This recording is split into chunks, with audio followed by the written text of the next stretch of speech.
Hello, this is Lazarus at telecomTech, where telecom and networking technologies are simply explained. Today we'll be simply explaining OSPF Summarization. OSPF is a link state routing protocol. That means that by definition, all OSPF routers within an OSPF area must learn about all routes from all other routers within that area. The result is that each router must have an identical map of the network. That means that network summarization is not allowed within an area. Each router must learn about every other route in the OSPF area in question. For this reason, summarization in OSPF is limited to ABRs and ASBRs. In other words, routers that have interfaces in more than one area or have interfaces that do not participate in the OSPF domain at all. That means that summarization can take place only for Type 3 and Type 5 LSAs. In this video, we'll be digging a bit deeper into these operations to further understand how this OSPF summarization works.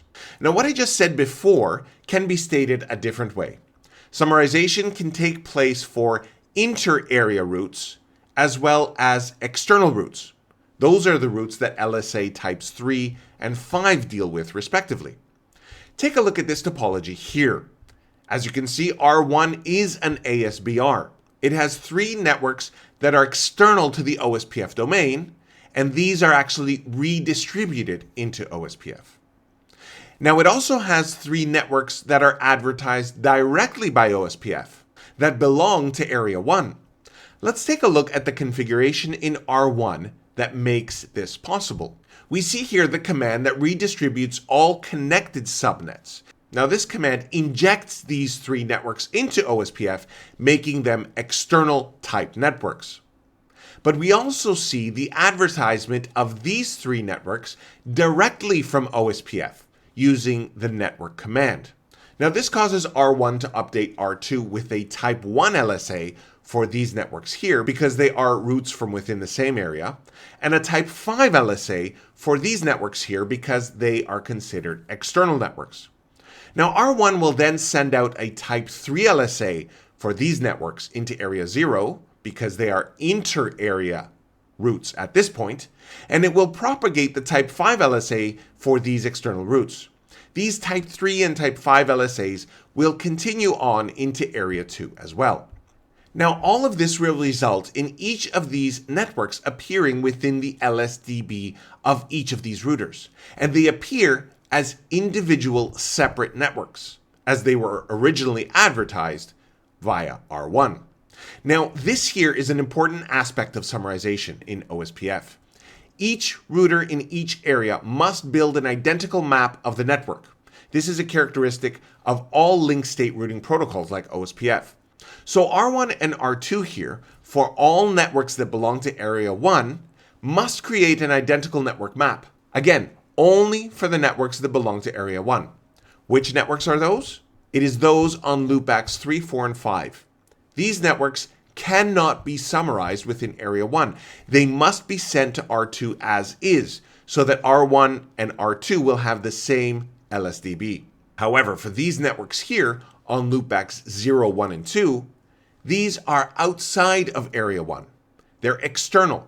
And remember, summarization can take place on an ABR and an ASBR, and R1 is an ASBR for these networks. So here we can perform summarization, but only for the external networks. Similarly, for the networks on L3, L4, and L5, summarization can take place on R2, which is the ABR. The result is that all Type 3 LSAs will be summarized at the ABR, and all Type 5 LSAs will be summarized at the ASBR. So how do we actually achieve this? Let's start with the summarization of Type 5 LSAs on the ASBR. This will result in R1 sending a Type 5 LSA to R2, but it won't contain each of these networks. It'll just contain the 10.10.0.0/22 summarized network. If you do the subnetting calculations, you'll see that the /22 or the 255.255.255.250 subnet mask includes all of these networks here. Now we can implement this on the ASBR, which is R1, using this command here. Now let's perform summarization on type 3 LSAs at the ABR, which is R2, for these networks here. Here we can see that the command is actually different. We are summarizing these networks using the Area 1 range command. We specify the area within which this summary is taking place. This will take any networks that fit into this range here and summarize them into a single type 3 LSA. Again, if you do the subnetting calculations, you'll find that the /22 or the 255.255.255.20 subnet gives us the correct summarization. Now take a look at what the result of this will be. You can see here that both of these sets of routes have been reduced to just a single entry for each one. So one of the major benefits of summarization is reducing the size of the LSDB, as well as the size of the LSAs being exchanged, and the sizes of the resulting routing tables. But it's not just about sizes. Imagine that this network here fails. Without summarization, this would generate a type 1 LSA, and R2 would generate a type 3 LSA, and that would be propagated throughout the network. Each router would then have to remove that route from the LSDB, and the OSPF SPF algorithm would have to be run by each router. For large networks with dozens of OSPF routers and hundreds or thousands of routes, that can cause instability to the network. With summarization, R1 would send a type 1 LSA to R2, but R2 would not relay that info beyond, because that network is part of a larger summary, and the summary still represents all of those networks, even if one of those has failed. So no further LSAs would be sent, no SPF algorithms would be run again, and thus no instability would result from such an event. The same thing takes place if the network here fails. Since summarization takes place at R1, for these networks here, R1 would not send out any type 5 LSAs because the summary still stands as is for R1. Now here are some final thoughts about the behavior of OSPF summarization. A summary route will be advertised as long as there is at least one subnet that falls within its range.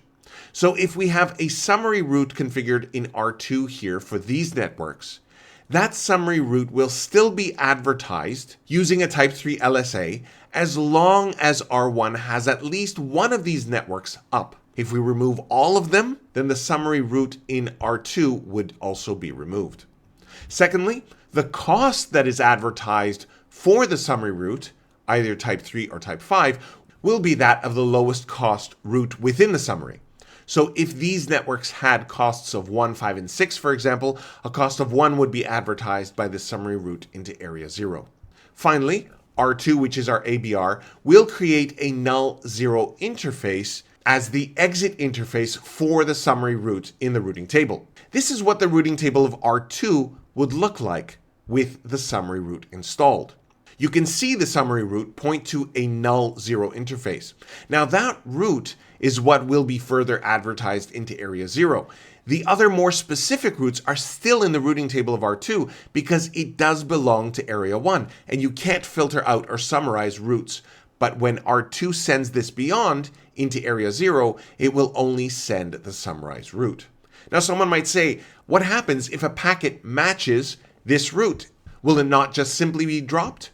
Actually, it won't, because no route will ever match this null route.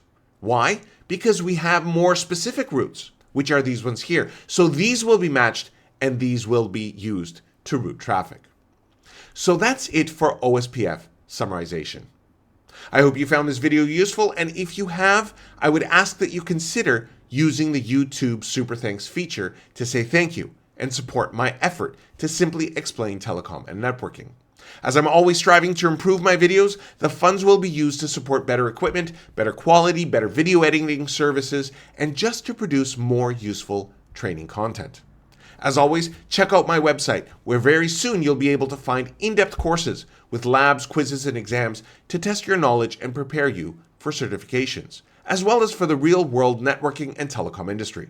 And don't forget to subscribe to the channel to get updates to newly published videos. I'm Lazarus at telecomTech. I hope this has been helpful for you, and I'd like to thank you for watching.